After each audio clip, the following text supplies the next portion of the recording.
Here goes nothing, and I'm not even sure how to begin. I broke up with Jake. Once more. You are familiar with the routine. If you have ever been in one of those relationships that come and go, arguments, sobs, regrets, and so on, it wears you out.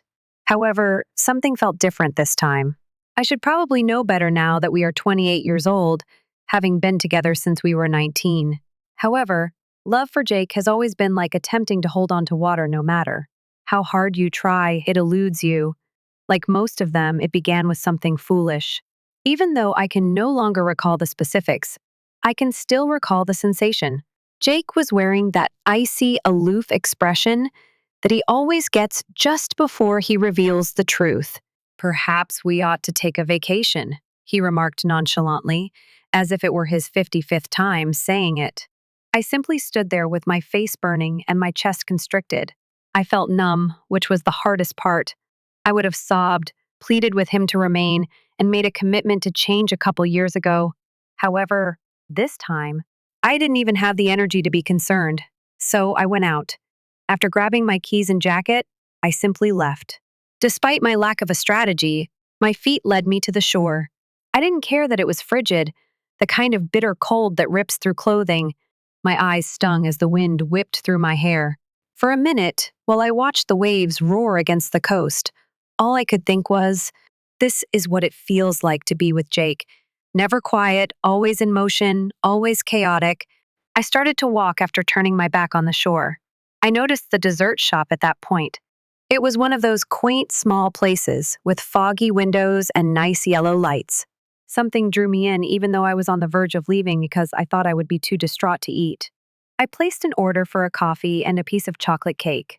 The first bite of chocolate melted on my tongue, even though I don't really like it. It was delicious and creamy.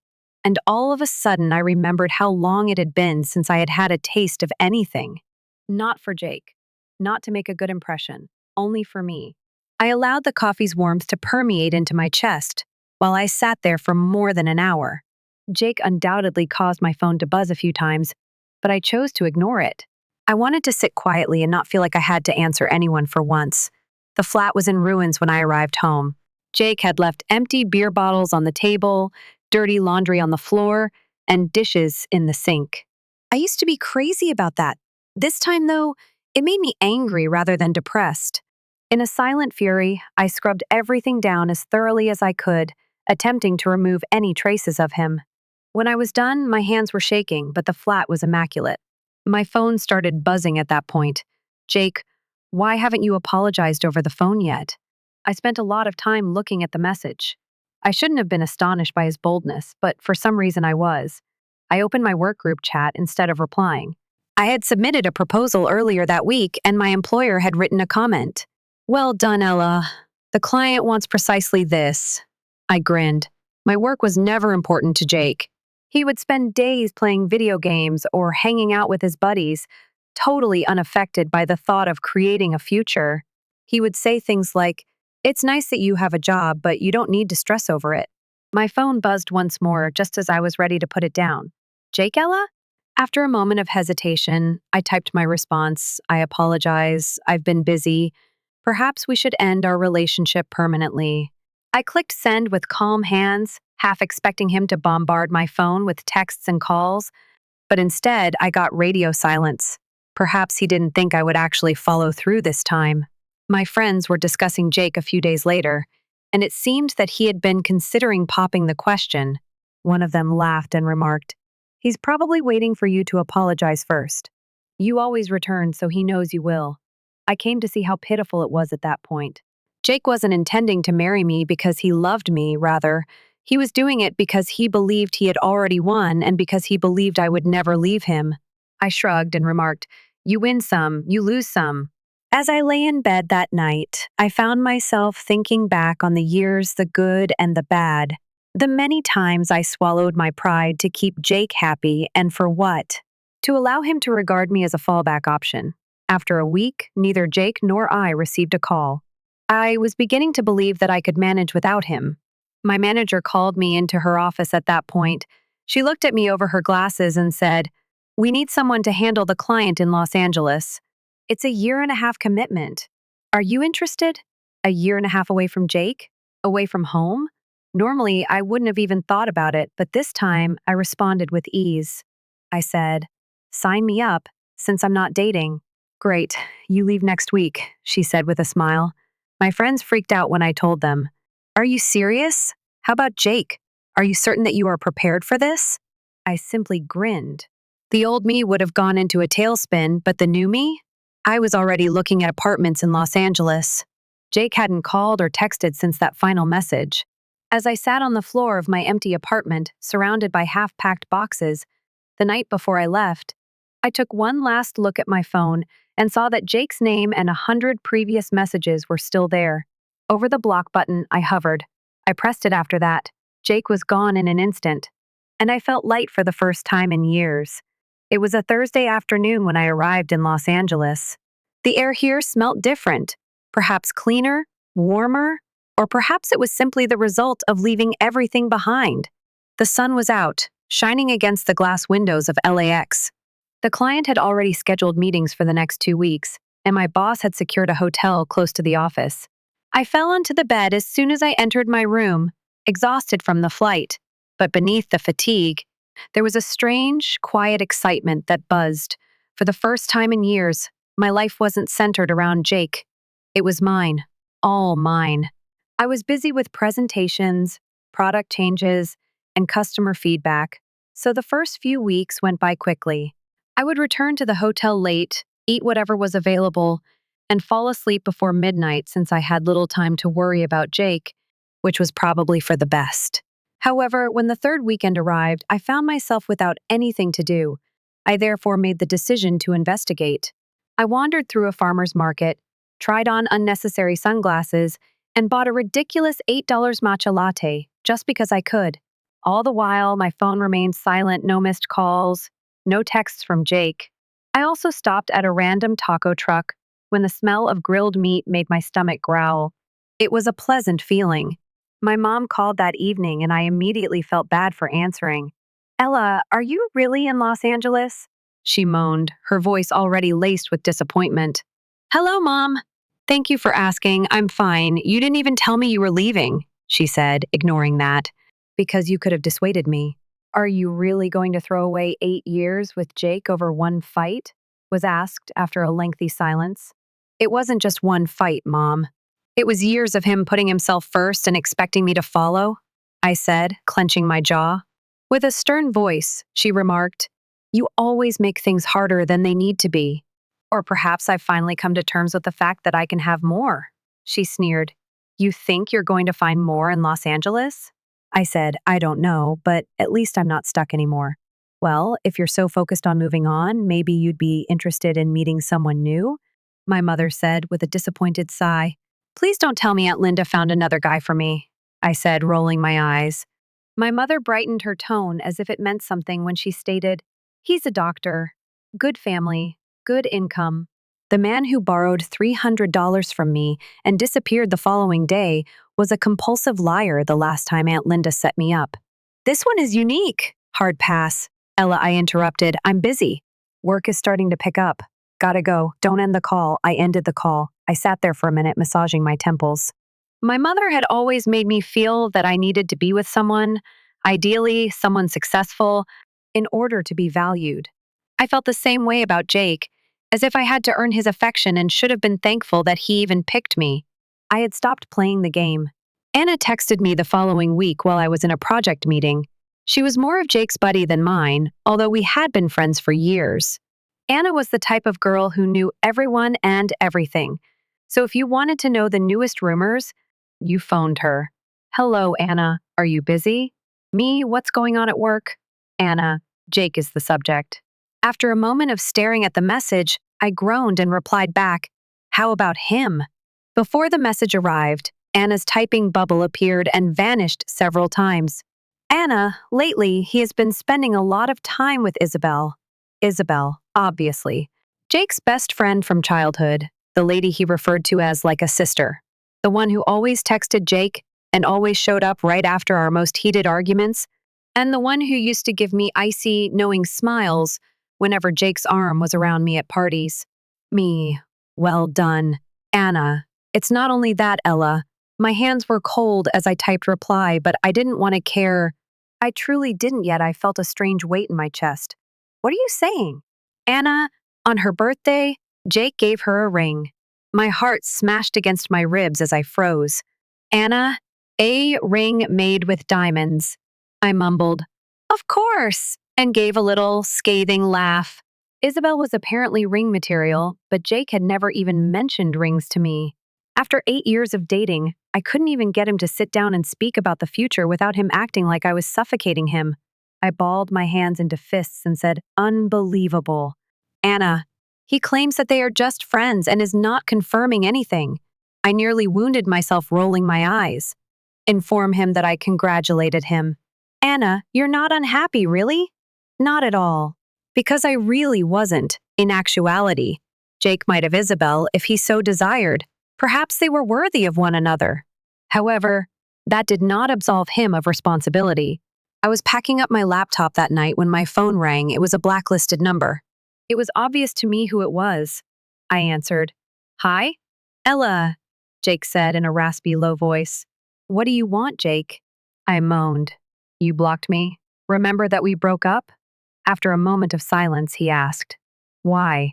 I chuckled, asking, Why not? This is the first time you've blocked me. This is the first time you've given me an excuse to do so.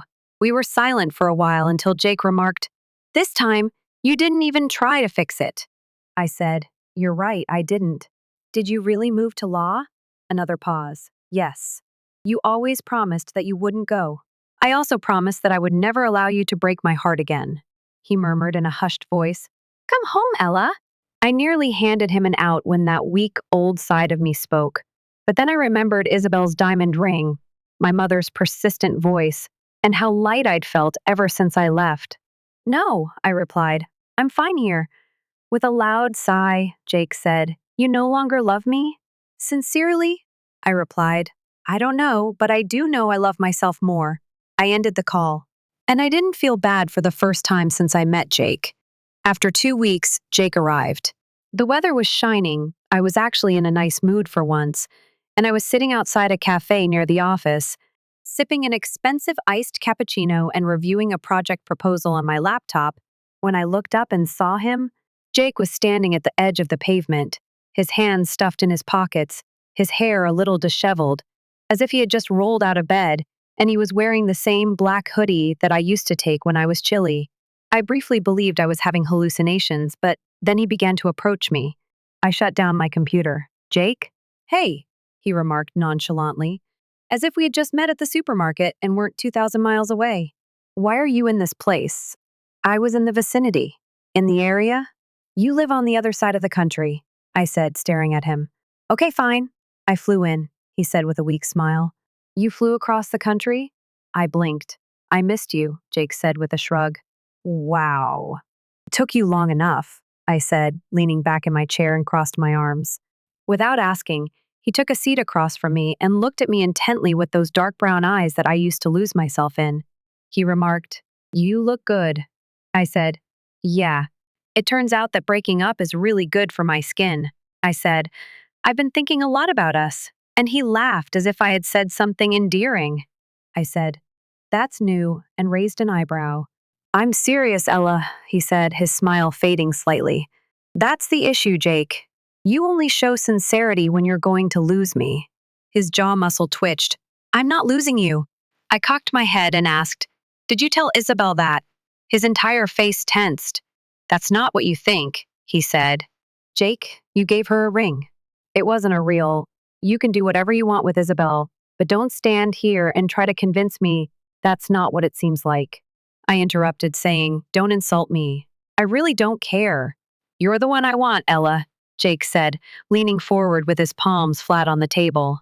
I said, You want me now because I'm no longer available. That is unfair. You know what's unfair? Giving someone your entire heart for 8 years and receiving breadcrumbs in return? I said with a giggle. That's not true, Jake said. His face contorted as if I had hit him. Is it? I leaned over to him and asked, Tell me about a time you prioritized me, when you made a compromise for me rather than expecting me to do it for you. He opened his mouth, but nothing came out. Exactly? I replied. So, this is it? You're really done? Jake asked, his eyes darkening. I'm not sure what else you anticipate from me. He balled his fists on the table and said, Ella, now that I no longer want you, you can't want me. Jake's lips became a harsh line. His breathing was shallow, and I feared for a moment that he might start crying. But then he got up and put his hands in his pockets. He said, Just so you know, I'm staying in town for a while. Why? Because I don't think you mean it, he said with a slight smile. With my chest constricted, I watched him leave. I couldn't decide whether to scream or laugh. After that, Jake continued to appear. He would be seated at the bar when I went out to get drinks with colleagues. I would see him standing across the street when I got off work, and I once caught him hanging outside the elevator in my building. He simply stood there, watching and waiting, without pushing or even coming near me again. And obnoxiously, it sort of succeeded. Jake had this gravitational pull he always had, and even when I loathed him and told myself I was done, there was still this foolish, wounded part of me that wanted him to pull me back. That's why I couldn't stop thinking about him, no matter how hard I tried. So, without giving it any thought, I accepted my coworker Olivia's invitation to go out for drinks one evening after work. Olivia, a project manager on my team, was the type of woman I always wanted to be: beautiful, incredibly intelligent, and unabashedly herself. Olivia ordered us tequila shots as soon as we seated at the bar. She raised her glass and murmured, "To new beginnings." "To new beginnings?" I said with a smile as I clinked mine against hers. We took the shots, and although the burn caused me to cry, it felt clean, as if I were getting rid of Jake.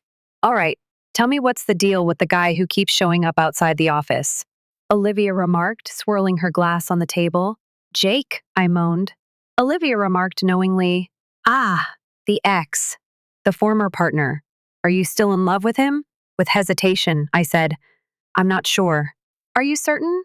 I believe I'm simply accustomed to him. It's difficult to break a habit, Olivia said, nodding. Olivia's eyes flicked upward as a shadow fell across the table, and a slow, sardonic smile appeared on her face. Talk about the devil, she whispered. I pivoted. It was crazy because Jake was never apprehensive about anything, but he was standing a few feet away with his hands in his pockets and appeared almost nervous. Ella? He murmured. Not now, Jake. I sighed. He remarked, I just need 5 minutes. Olivia stroked my arm just as I was about to tell him to screw off. You know what? Sit down. I have to use the restroom anyhow, she remarked cheerfully. She winked at me, slipped off the stool, and vanished into the throng. After hesitating, Jake took a seat across from me, and I instantly withdrew as his knee touched mine under the table. Jake, what do you want? He said simply. You. That ship sailed. I laughed. Jake clenched his jaw and said, Come home, Ella. I am home, I said, staring at him. That's not what you mean. I left because you made me feel like I was never enough. And now you're trying to win me back because you finally realized I was? I said, leaning in and speaking steadily. Jake said, You're twisting this, as his eyes flared. No, I responded, getting to my feet. I can finally see it clearly now. Jake got up and touched my arm as I picked up my suitcase. Ella, hold on, he said. I withdrew. Goodbye, Jake. With my heart racing, I left the bar. I kind of thought Jake would follow me, come after me, and do something spectacular. However, he didn't. Before my phone buzzed, I had gone 3 blocks. Jake, I will not abandon us. I gave a small smile. I wish you luck in that endeavor. I switched off my phone. And I didn't mind if he called again for the first time in 8 years. Jake remained persistent. He would sit 2 rows behind me at client presentations, show up at the same coffee shop where I got my morning latte, and on one occasion, I caught him leaning casually against the wall near the building entrance, browsing through his phone as if he had just happened to be there. He continued to find reasons to be close to me for the next month. I disregarded it at first, and then I became angry. He won't stop until you tell him to, Olivia observed one afternoon as she relaxed at her computer and I browsed through emails. I stabbed the keyboard a bit too forcefully and said, I have told him to. Yes, but you don't have his trust. What should I do? Get a restraining order? I moaned. I mean, that'd be one way to handle it, she said, laughing. At that moment, a knock on the office door caused Olivia to look up and give a small smile. "Talk about the devil," she whispered. I knew without even having to look. I was not going to fall for it this time, but Jake looked good, annoyingly good, when he walked in with his hands in his pockets and his sleeves pulled up in a button-down shirt. "Ella," he whispered, his gaze intense and dark. I said, not bothering to look up, "I'm working." "You always have a minute for me," Jake said, taking a step closer. "No longer." Jake's mouth clenched. "Ella, well, this seems like a personal conversation. I'll leave you two to it." Olivia got up and brushed imaginary lint off her pants. As she passed me, she gave me a look that said, "Don't give him an inch." Behind her, the door clicked shut. With his elbows resting on his knees, Jake took a seat across from me and said, "I need to talk to you." "I'd rather not speak." "Hard," he remarked, "because I won't go until you give me a chance to speak." I leaned back in my chair and sighed, saying, "All right, talk," Jake replied. I screwed up as he rubbed his jaw and touched the corner of his mouth with his thumb. "I'm not joking. I never gave you the impression that you weren't enough." "Really?" "Because I clearly recall you treating me like a backup plan while Isabel hovered around like a permanent third wheel," I said, raising an eyebrow. Jake's expression grew serious. "Isabel was never. She detested me, Jake, and you allowed her to make me feel alienated in my own relationship." "Oh, please." I leaned forward. Jake opened his mouth, but nothing came out. I went on, "Even when she went too far, you never stood up for me." Jake clenched his fists and said, "That's not true." "You just don't want to admit it," I murmured softly. "It is," Jake said. "I didn't think you needed me to," as his eyes darted to the ground. "Of course you didn't, because you assumed I'd always be there," I said with a sour laugh. "You were always so strong, Ella.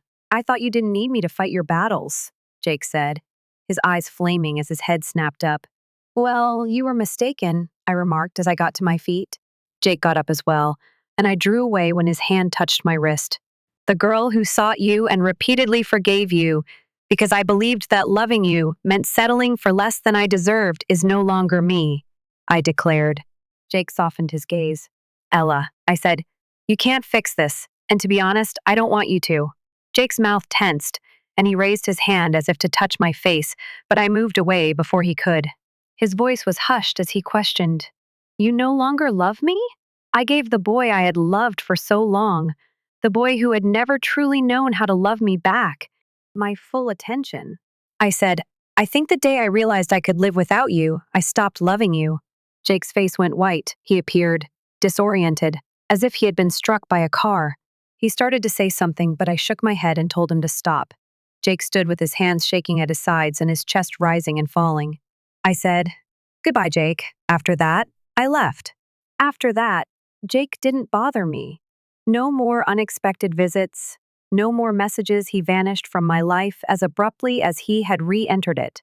I first waited for the fallout, for the old pain, the emptiness, the anguish of losing him, but it never materialized.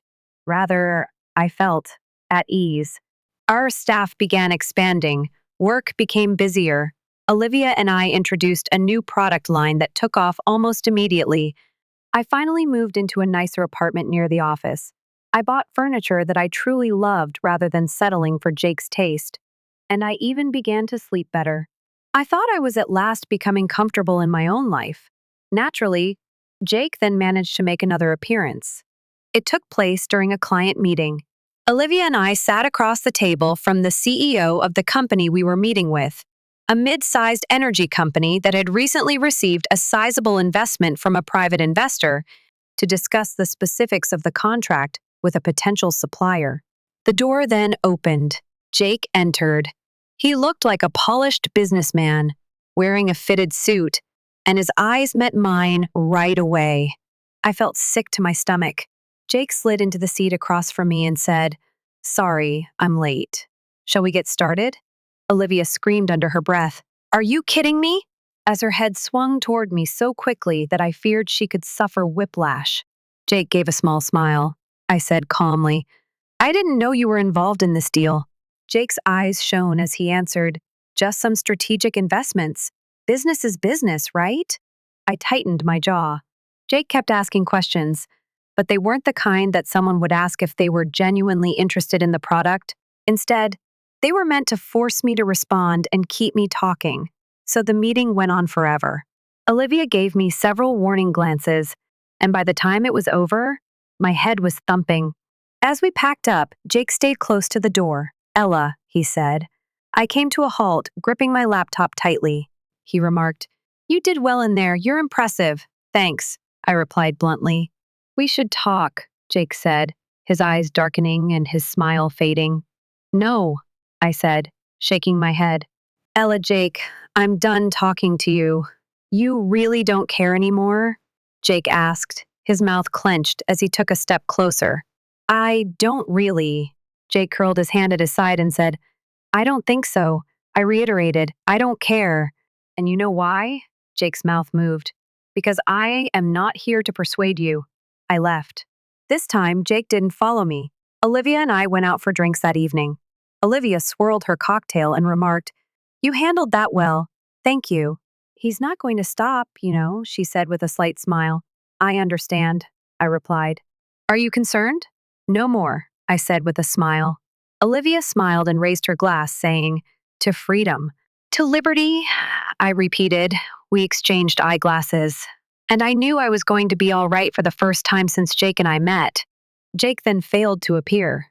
I initially figured he would do one of his tried and true things, like show up outside my apartment in the rain and say something dramatic like, "I can't live without you." However, weeks and months went by with no action. It was strange. I had prepared myself for the fallout, for the sadness, for the familiar aching of losing Jake after 8 years of being devoted to him, after splitting up and then getting back together so many times I couldn't even remember. However, none of that materialized. Rather, life went on. Our product line took off. Work became busier. Olivia and I gained 2 new clients. And I began going to the gym twice a week with Olivia, which, to be honest, was more about talking on the treadmills than actually working out. Olivia said, "I'm setting you up," as we were making our way back from the gym one evening. "No," I moaned. "Yes, Olivia," she remarked. "He's a good guy, single and cute. I'm not prepared." "You just don't know it yet," Olivia stated in a matter-of-fact tone. "What's his name?" I moaned. "Liam." "What a stupid name." "You'll reconsider when you see him," said Olivia with a sly smile. "All right, one date?" I said, rolling my eyes. The date went well. Liam was pleasant, courteous, humorous, and approachable. He never looked at his phone, asked me about my job, and genuinely listened when I responded. I didn't experience any fireworks, but perhaps that was a good thing because I could need steadiness right now. Following the evening, Liam escorted me to my door and gave me a gentle, effortless goodnight kiss that was unlike the complex, ravenous kisses I'd exchanged with Jake. It felt secure, and it occurred to me that perhaps I desired that. I saw Jake once more a few weeks later.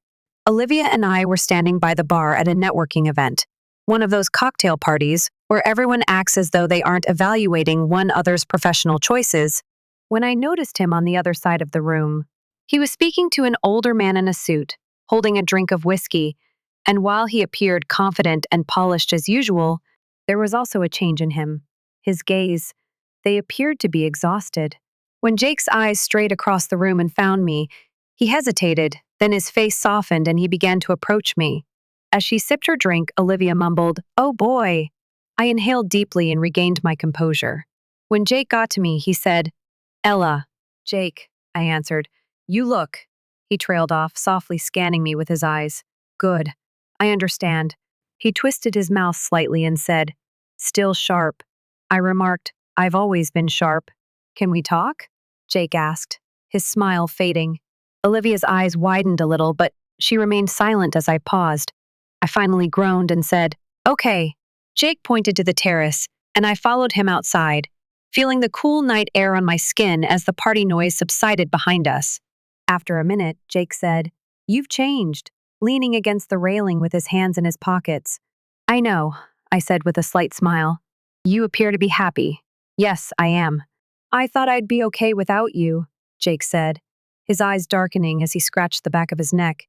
"I thought you'd come back eventually, you always did before." I understand. But you didn't, he muttered.